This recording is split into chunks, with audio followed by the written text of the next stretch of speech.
Very good evening and welcome to Primetime News on TV1. Now, COVID-19 has become the common enemy of everyone in the world.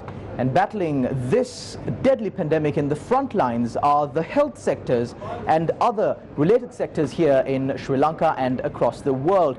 Now, many countries in the world showed their gratitude to the health sectors and the other people who are involved in this dangerous gamble with their lives against the COVID-19 pandemic. And here in Sri Lanka, the government too, took steps to light up the Lotus Tower in honor of all those who have contributed to the battle against the COVID-19 pandemic.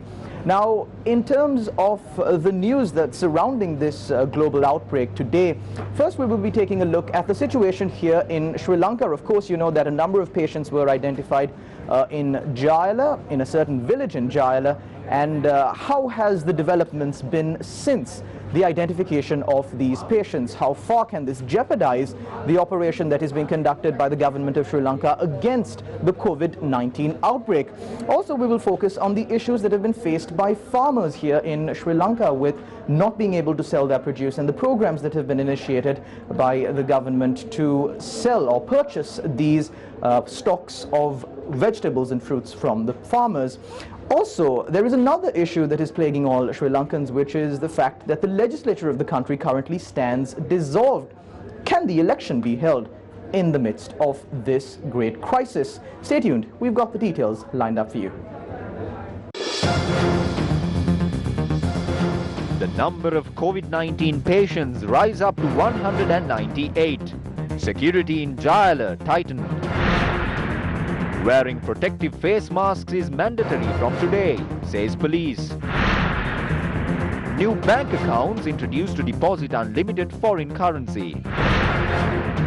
National Chamber of Exporters requests the government to be practical and to remove restrictions to improve exports.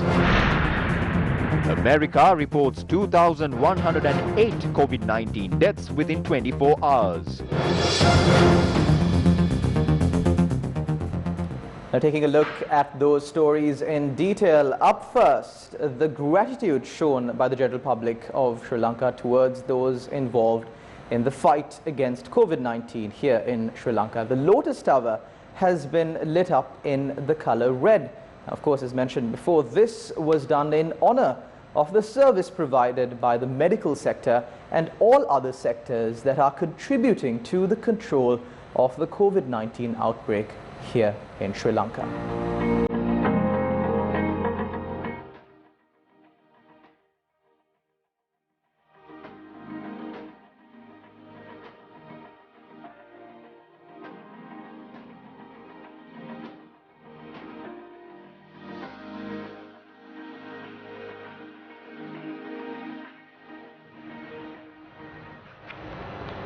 Now, despite these efforts taken by the health sector and other sectors that are involved in the battle against COVID-19, the general public of this country do play an important role in controlling the spread of this virus. However, due to certain irresponsible actions of our fellow brothers and sisters here in Sri Lanka, the situation is at a point where it could spiral out of control. Now, getting into those news up here first, security in Suduella Jayala has been tightened after the discovery of 6 COVID-19 patients in the area.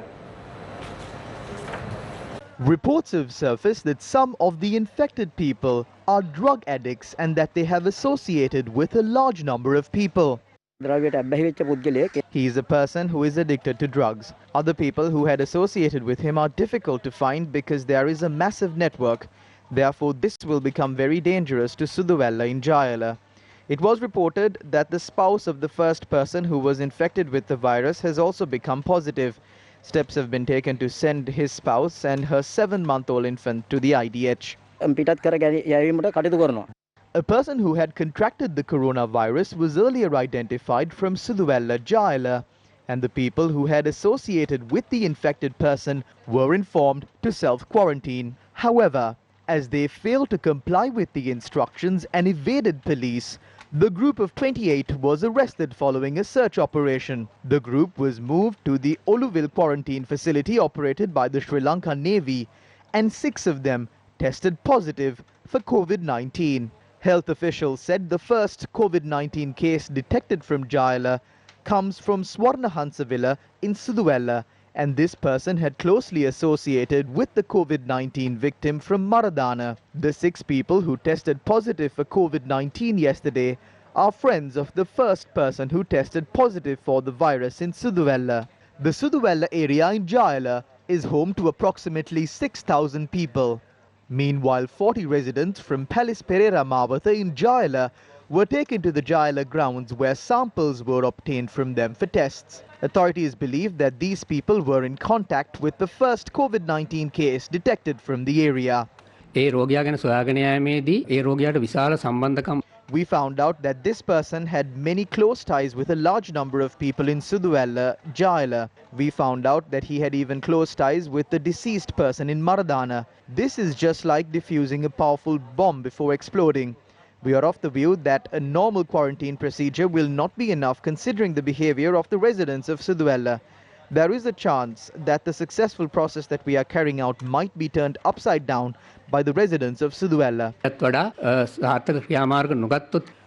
Steps have also been taken to obtain blood samples from 3 public health officials who showed symptoms of the virus. Now, earlier this evening during the Sinhalese Primetime News Bulletin on our sister channel, Sirasa TV, we spoke with the Director General of Health Services, Dr. Anil Singha. Now, during the interview, the Director General of Health Services spoke about the situation in Jayala as well. And here is what he had to say.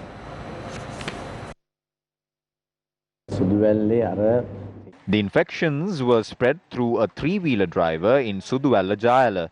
He had travelled to various locations and had associated with many people. Under these circumstances, we took 32 people who had contact with him to a quarantine centre. When we were examining this group, we identified 6 people among them who had contracted COVID-19. They did not have any symptoms of the virus. We tested a group that had been in contact with these 6 patients today, and we are observing certain others as drugs also had been used here. And people who use drugs associate each other more closely than ordinary people. This is not a good situation. But the health sector with the intelligence units in the country have taken the necessary measures. So I believe that the people need not worry about this.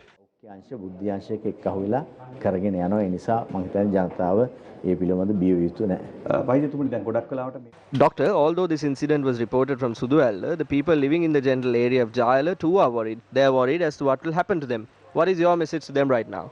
The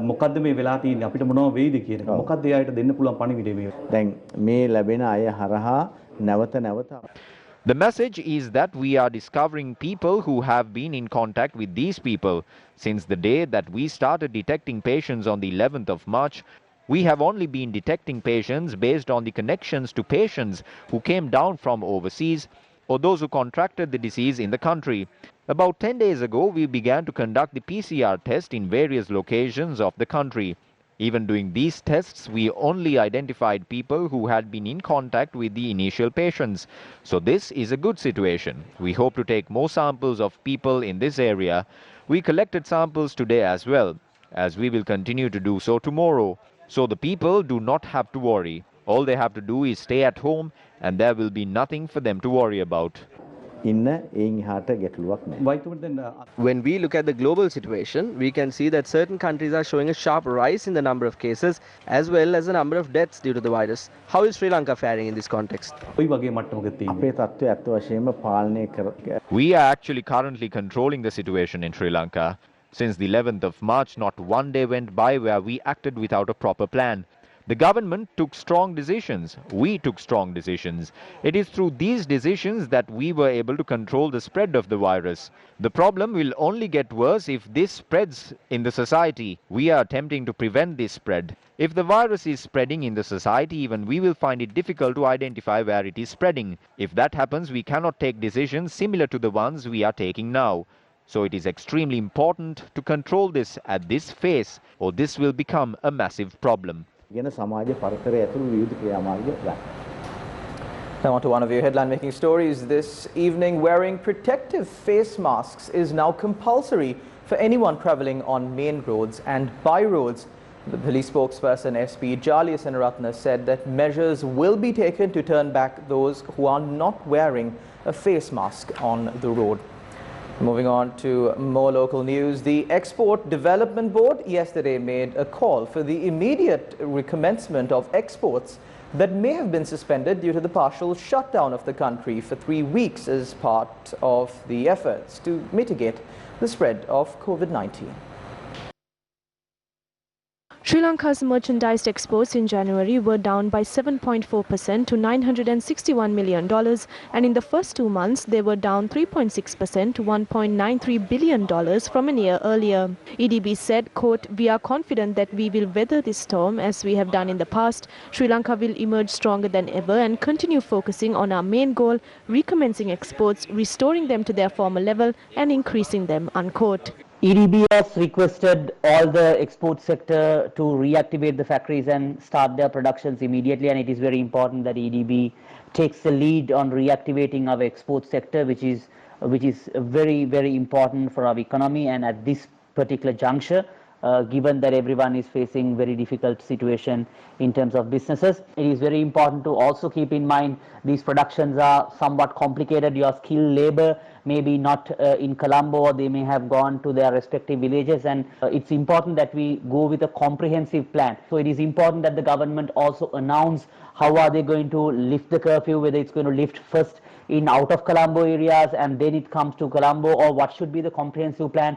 Meanwhile, the National Chamber of Exporters issuing a statement says, as the chamber which represents the exporters, it endorses the statement made by the chairman of EDB that Sri Lanka exporters should resume exports. However, with the curfew that is operational currently and other restrictions on movements, it is very difficult for export enterprises to function. Nevertheless, we appreciate the services of important state agencies such as the customs and port authorities to provide their essential services even with their skeletal staff. It is the view of the chamber as well that the relevant authorities and the government should now focus on removing restrictions to facilitate reviving the community by taking practical steps at least by the end of this month. The chamber has already pointed out to the government that it is vital to enable reviving of production activities of export enterprises to sustain their labor force, since many enterprises are faced with the prospect of closure or at least scaling down their enterprises.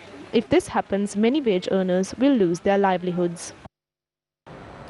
Now, a tense situation arose during the distribution of the 5,000 rupee allowance in Galahakandi.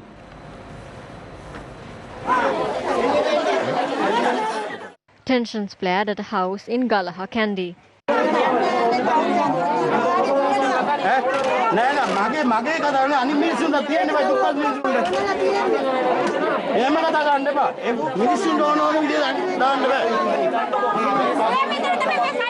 They are only giving money to a certain group. We do not receive anything. How can we eat?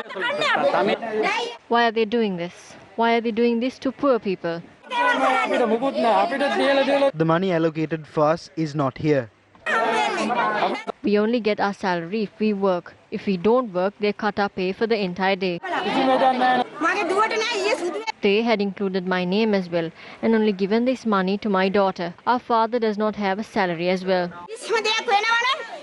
Another thing is that we are not informed of anything that is happening.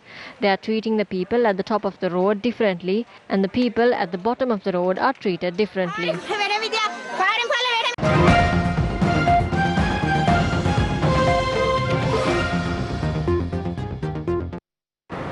Joining me this evening for a quick chat on the role of divisional administrators during COVID-19 is Attorney at Law Roshni Dissanayake, the Municipal Commissioner of the Colombo Municipal Council. A very good evening to you and welcome, Roshni.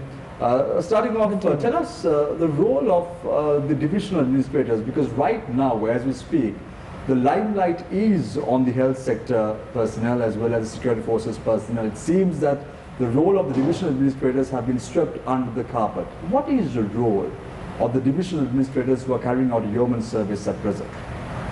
Yes, divisional administration is doing a prime role nowadays to combat the COVID-19 and ensure the service delivery to the country. Actually, the main focus of the media is health sector, is obviously because the in control of COVID-19, the health is most important because it has a life risk. So the people are waiting who are the recovered patients and what is the endemic situation in the country. So the divisional administration, so that it is well established structure in Sri Lanka, so from the top to the bottom, so it starts from the president and the cabinet and the ministers and the secretaries, and it runs up to the frontline officials.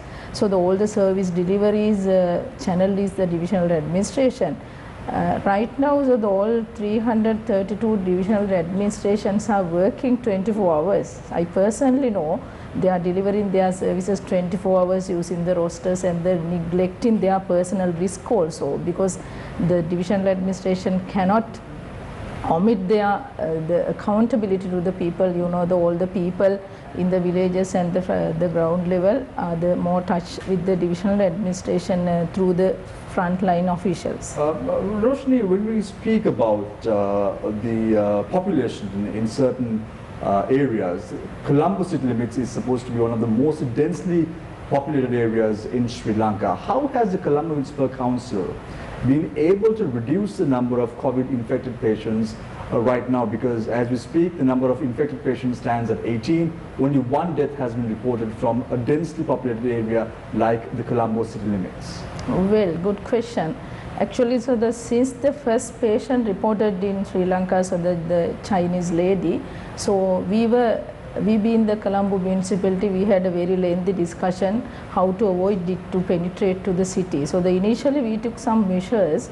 So firstly we understand, so since it was not an epidemic by the time in January, so the enhancement of the immunity of the people was very important, and in our Ayurvedic department we prepared a very special traditional medicine and distributed among the citizens, especially poor citizens in the Colombo municipality at the free of charge.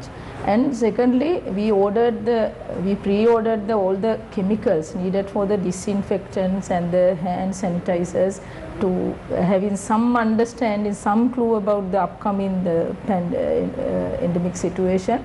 But we never thought this kind of situation would arrive. But anyhow, and the main equipments, medical equipments also, our public health department was managed to purchase very early to face the situation, because you know, as you explained, so the population density is very high in Colombo. So most of them don't know. Immediately we close our slaughterhouses also. So the people would sometimes would be wonder, so the Colombo beef consumption per day is 15,000 kilograms. All the beefs come into the city out of the area, especially in the Putlam and the other out of area. While you all have done a great service as far as the Colombo city limits is concerned, Roshni, there is also an allegation leveled against divisional administrators, that is with regard to the distribution of the Samruddhi funds across the island. What is the reason behind this? While some of you are doing a yeoman service, while some of you are dubbed as the hidden heroes of Sri Lanka, allegations are also leveled at certain quarters of the divisional administrators as well. What is the reason behind this? Actually, in this divisional administration is by the time, so that there is some problem because the media is not giving much publicity to them. But personally, I think it's because of the more focus on the health matter. So the COVID-19 is very serious health matter. So the immediate action should be taken to control the COVID-19. So anyone is focusing on only for the health sector. Otherwise, I don't think no one is neglecting the divisional administration, because the majority of the people around the country is more touched with the divisional administration, especially so the Gram Niladhari, more than I think 12,000 Gram Niladhari, and some of the development officers. There are many field officers around the country is working for the people, and more specifically in the Colombo municipality also, the 7,000 workers under the Colombo municipality, they are working. But so the people are more focused on what is the count of the COVID-19 and what are the deaths, how the cremation is going. I think that is the more focus. So in some incidents, if the election is coming, so in the other disasters, the divisional administration is doing their role and the media is telling more about them.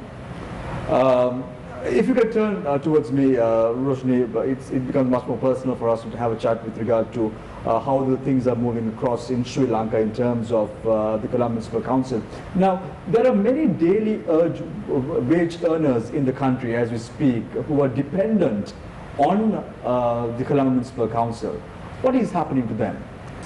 So we are using the daily wage workers especially for the drainage and the workshop and the solid waste management. So that we are delivering with limited services. Those who are engaged in, no one is left behind actually. They were paid because even the government is giving some allowances to every people. We are not, we have not neglected them. They are paying, but at the same time they are delivering. Do you know our workshop is also functioning for the essential services. Most of the ambulances from the IDH and the police vehicles and the people who are delivering their essential services, on behalf of them we are continuing in the workshop also, in the solid waste management and the limited operation in the dengue prevention control, and the all of the daily paid workers are distributed among these services. Now, because of COVID-19, Roshni, attention has now been focused completely on this pandemic, and non-communicable diseases have been left out of the window. What is the reason behind it? And I know the Colombo Municipal Council has a bigger role to play when it comes to non-communicable diseases, like the indigenous medicinal department comes under the CMC as we speak. Yes. From January we were continuing. We never close we have actually 21 Ayurvedic dispensaries around the city and 25 so the Western medicine dispensaries around the city. So the non-NCD patients are being the clinical patients, they are getting their routine medicine for a 1 month period continuously. We never close. So the next 2 days we are closing. It's obviously for the holidays, but up to after the 15 it is continuing, because we understood so the NCD patients are more vulnerable to the COVID-19 attack considering the health instructions, so we never close down and they are getting their free medication as usual. Roshni, my final question to you is, there were many stray dogs in the Colombo city limits pre-COVID-19. However, now we don't see these stray dogs, because today when I was driving from Rajgiriya to the office complex in Colombo, I didn't see any stray dog. Now, what is the reason behind this? Have they been taken to the custody of the CMC, or are they being fed by someone? What is happening to them? Actually, they were fed by the Sri Lanka police and some volunteer organizations. So according to the police information and the calculations, according to the CMC calculations, all were not the real beggars. Sometimes they are very rich than us. So the real beggars were identified, and I should say that in the control of the COVID-19, we are not working separately. The police and army and the whole health sectors, we are integrated with the Colombo municipality. We have good mutual understanding when we are delivering the services. So the police is doing feeding them. Thank you very much. That, of course, was Roshan Sanaika, attorney at law, Municipal Commissioner of the Colombo Municipal Council, for joining us this evening on the show for a quick chat. I leave you tonight, as I always do, with a quote: the best way to find yourself is to lose yourself in the service of others.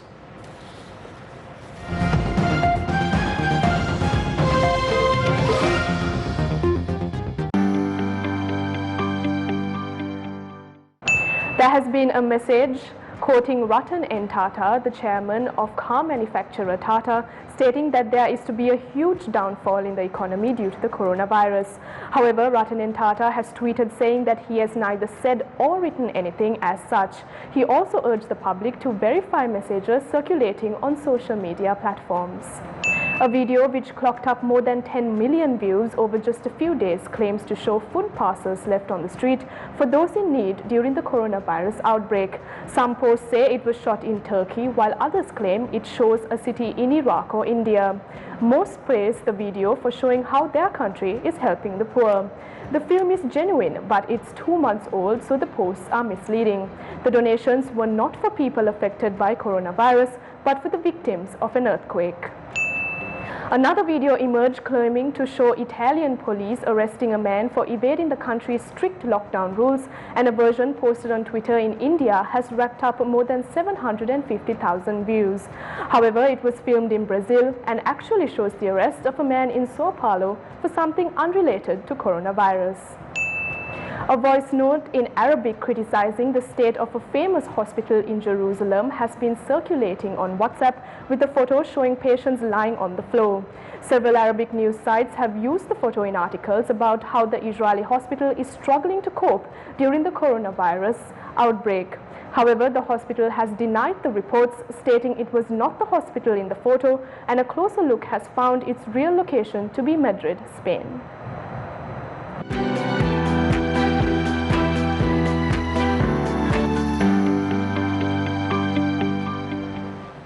Welcome back to Primetime News. Now, Singapore is racing to contain a new coronavirus outbreak after a sudden increase in cases among the city's migrant workers, underlining the challenge of returning to normalcy even for countries that had seemed to have brought the infection under control.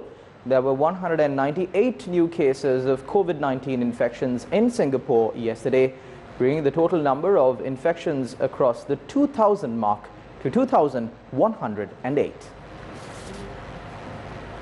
The city-state, which responded swiftly to the COVID-19 outbreak at the beginning of the year, has announced a near-total lockdown after reporting a surge in new cases over the past few days.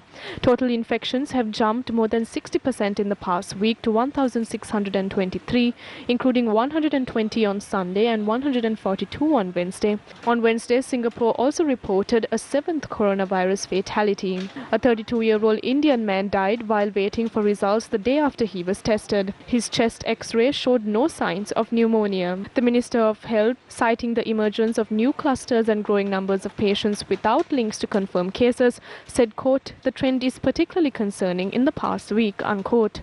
Meanwhile, the World Health Organization chief too has warned that lifting coronavirus lockdown measures too early could spark a deadly resurgence in infections. Dr. Tedros Ghebreyesus said countries should be cautious about easing restrictions, even as some struggle with the economic impact. The United States has become the first country in the world to record more than 2,000 coronavirus deaths in a single day. The US could soon surpass Italy as the country with the most coronavirus-related deaths worldwide. Now, Dr. Deborah Bricks, the White House coronavirus coordinator, said the US had not yet reached its peak in cases. The US has a total of 503,177 cases, with more than 301 new cases reported. The total death toll from COVID-19 in the US is 18,761, with more than 14 new fatalities reported. The US has become the first country in the world to record more than 2,000 coronavirus deaths in a single day.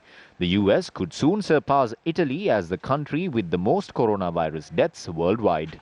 President Donald Trump also said he expects the US to see a lower death toll than the initial predictions of 100,000 fatalities. Meanwhile, New Yorkers cheered for healthcare workers yesterday. The show of appreciation has become a daily tribute to frontline workers fighting the coronavirus outbreak in New York City.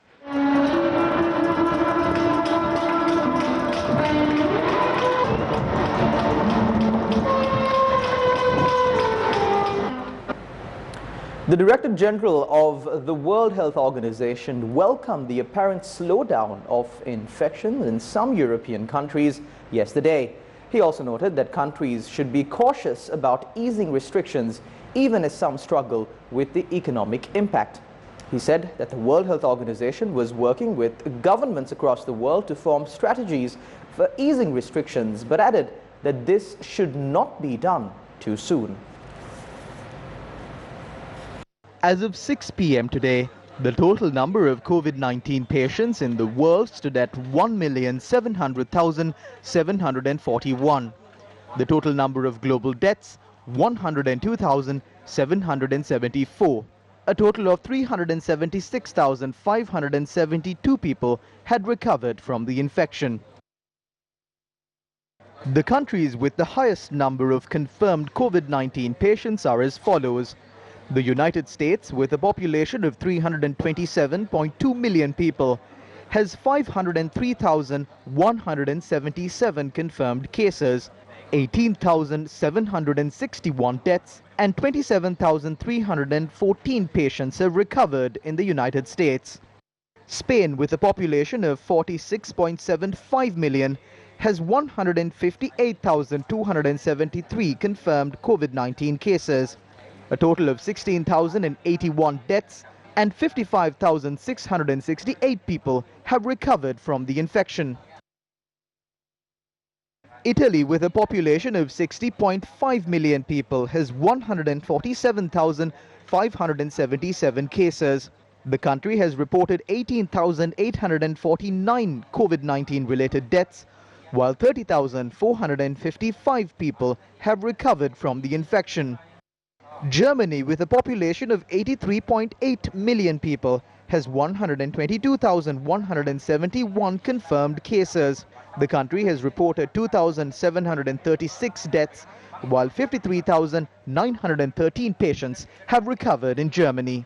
Other countries that have reported a high number of COVID-19 cases are France, China, Iran, the United Kingdom, Turkey and Switzerland.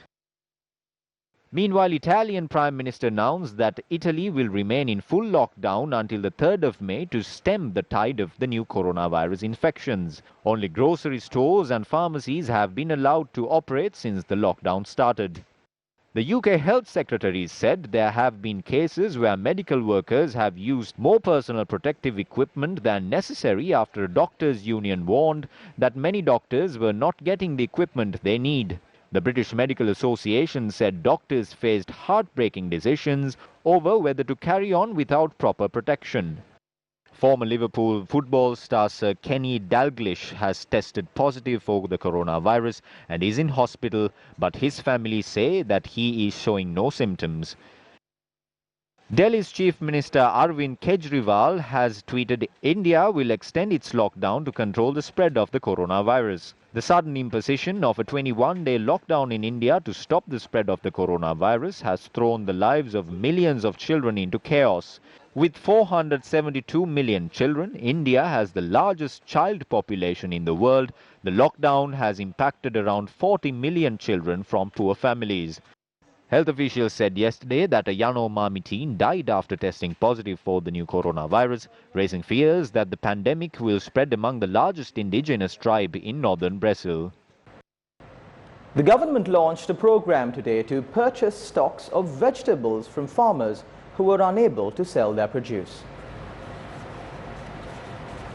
Vegetables were purchased at many locations in the Matale district. Many farmers were seen gathering at these locations to sell their produce. Minister Janaka Bandara Tennakon inspected a number of locations where vegetables were purchased by the government, including the Gamudava grounds in Dambulla, the car park of the Dambulla Viharya and the old marketplace at the Kandalama junction. Lime was the most expensive food item purchased under this program. A kilo of lime was purchased at 150 rupees. A kilo of cabbage, tomato and a number of other vegetables were purchased at 50 rupees a kilo. A kilo of radish was purchased at 30 rupees. We are very thankful for this. Until yesterday, we were thinking of abandoning our farming activities. Do you think the price you are being paid is reasonable? It is extremely reasonable. With the prices that we are paid, we can earn about 400,000 rupees this new year. We have been given 300 million rupees by the government. We were informed that more funds will be supplied if they are needed to purchase more vegetables. After these items are purchased, they will be loaded into lorries and will be sent to the respective divisional secretariats as per the list that we have received. The government will also coordinate the distribution process from there on as well.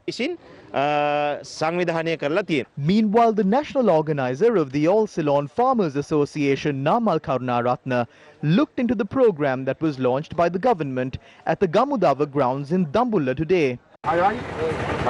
Cucumber is purchased at 10 rupees, ladies' fingers at 30 rupees, bitter gourd is 40 rupees, snake gourd was purchased at 32 rupees. According to the decisions that they have taken, the farmers cannot sell these at this price. There was a debate that ensued during the inspection. The trading is taking place. Why do you always obstruct us when we are trying to do something good?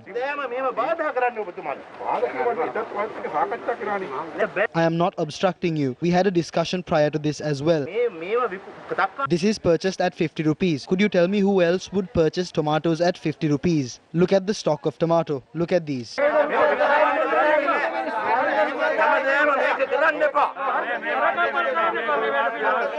These people cannot sell their tomatoes. We as a government are purchasing this at 50 rupees. We are doing what we can as a government.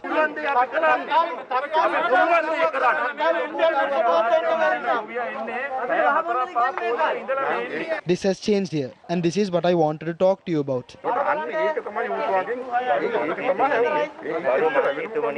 Meanwhile, the producer farmers were purchased at the Galevilla Public Grounds and the Devahuva Agrarian Service Centre in Galevilla today. This is the manner in which the vegetables were purchased from the Alugola Agrarian Services Centre in the Naula Divisional Secretariat. Fruits and vegetables were also sold at the Thalava Divisional Secretariat premises today under the special program implemented by the government. A fire was reported inside a shop in Balangoda. Now, unfortunately, the fire claimed the life of a father and his daughter. The shop is located in Rukkatana area in Mavela. Usually parents and two children of the family goes to sleep inside the shop. The fire erupted at 3:30 am this morning. We heard the sound at about 3:30 am dawn. There was an explosion. The fire was immediately doused and the mother and the son were hospitalized. The son and the mother, who at the ages of 16 and 43 respectively, were admitted to the Balangoda base hospital while the 19-year-old daughter passed away. The body of the 50-year-old father was found near a well 100 meters away from the shop. Chief Magistrate of Balangoda arrived at the scene and started the magisterial inquiry after the body of the father was discovered. According to our correspondent, the Judicial Medical Officer of Balangoda Hospital also conducted investigations. The cause of the fire has yet to be found. Further investigations are conducted by the Balangoda Police and Crime Scene Investigation Officers. Carpenters in Moratua are facing severe difficulties because the timber-based production processes have stopped due to many interferences. The timber-based production is located in 18 villages, including the north and south of the Moratua Divisional Secretariat Division. Nearly 60,000 people have been affected due to this problem. Many workers of the industry have been adversely affected after the production and sales process was stopped. Me and my son polish for a living. We have been out of work for nearly a month. We have 5 members in our family and no means of income. We can't sell our products. We usually give it to the shops, but they are closed now. We don't have food to eat because we don't have money.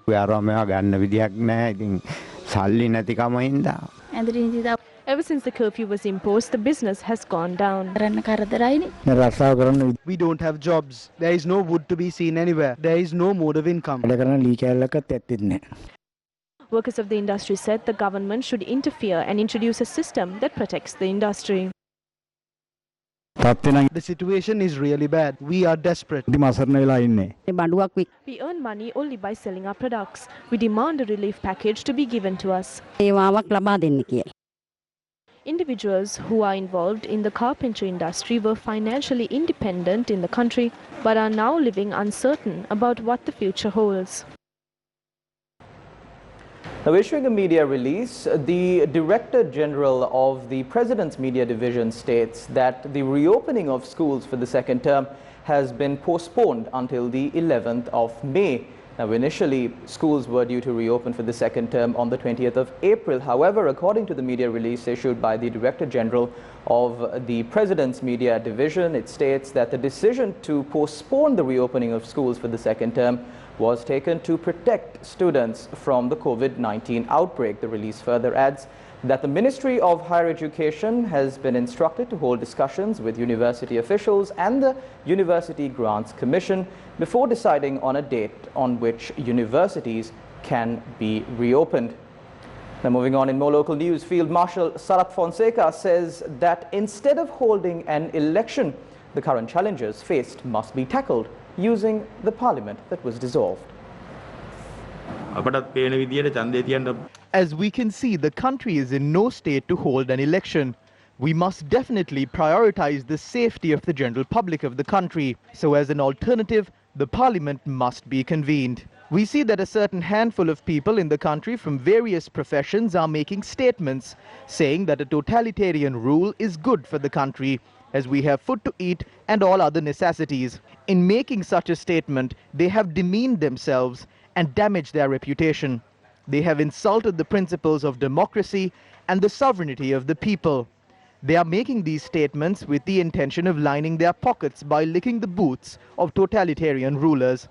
This is shameful. The Secretary to the President has addressed a letter to the Elections Commission asking them to conduct the election. He must clearly understand that the election cannot be held. The task force to combat the coronavirus has not yet announced that Sri Lanka is free from the coronavirus. So against such a backdrop, if the Secretary to the President is asking the Elections Commission to hold the elections, it is clear that they are attempting to hold the elections while jeopardizing the lives of the general public of this country. This cannot be done. We have repeatedly told the President, convene Parliament again. The situation in the country is not conducive to hold a general election. If Parliament was allowed to complete its full term, the Parliament would have continued to function as usual until August. It was because of the greed this government had to secure a two-thirds majority that they dissolved Parliament on the 2nd of March, knowing very well that the coronavirus pandemic had affected the world. After the 30th of this month, the President loses his power to control the finances in the country. Then how is he going to allocate funds to face this pandemic? I believe that if these 225 members of Parliament are requested to attend parliamentary sittings without being paid any allowances, they will agree to it. Elections have been postponed in countries like America and the United Kingdom. But here in Sri Lanka, they are trying to hold an election as soon as possible because their popularity is dropping fast. The government has announced that Sri Lankans or foreigners can open a special deposit account in Sri Lanka in a bid to attract foreign currency deposits to the country. Sri Lankan citizens in the country or expatriates, dual citizens, citizens of other states with Sri Lankan origin can set up the account with an authorized dealer in Sri Lanka. Issuing a statement, the President's media division stated that there is no minimum limit to deposit funds. However, these deposits will have to be placed for 6 months in the special account. The government said that an interest rate of 1% will be offered for deposits placed for 6 months and a 2% interest rate will be offered for deposits placed for a year. These interest rates will be offered in addition to the rates offered by the banks in the country. The statement issued by the President's office noted that these deposits will be exempted from foreign exchange regulations and will be protected under the banking secrecy provisions. Foreign currencies in United States dollars, euro, sterling pound, Australian dollars, Singapore dollars, Swedish krona, Swiss franc, Canadian dollars, Hong Kong dollars, Japanese yen, Danish krona, Norwegian krona, Chinese renminbi, and New Zealand dollars will be accepted by the Special Deposit Fund. A student in Kuruvita has been successfully able to install a sterilization chamber that provides safety from COVID-19. Tharushika Dilanka is a grade 13 student following the technology stream at the Kuruvita Central College. He has created this invention from raw material that was found in the close-by environment since he was not able to travel around to find the exact materials he needed to build the chamber. Tharushika stated when a person enters the chamber, it automatically sprays chemicals immediately, beginning the sterilization. He further stated that the chamber can be built for 35,000 rupees.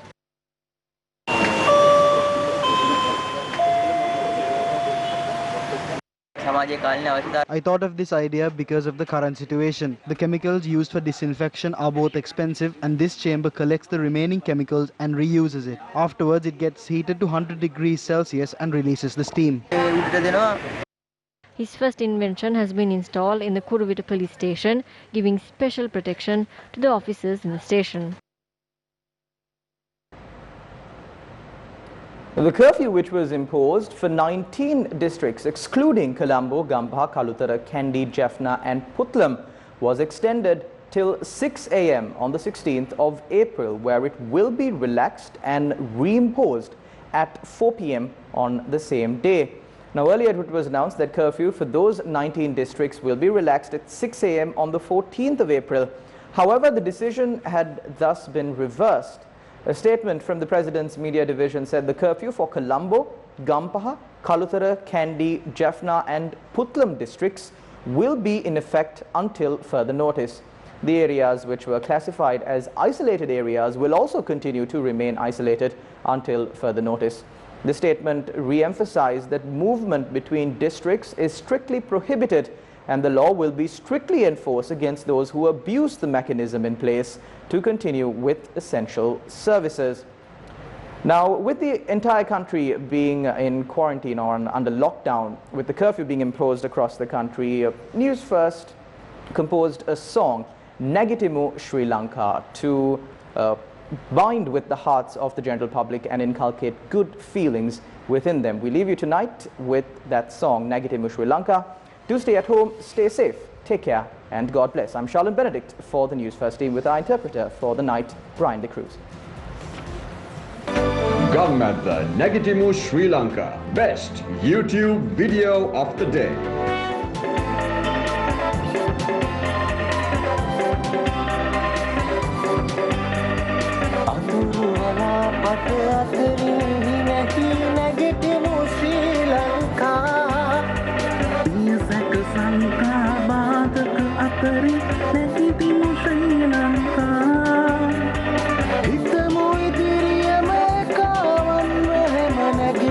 Sri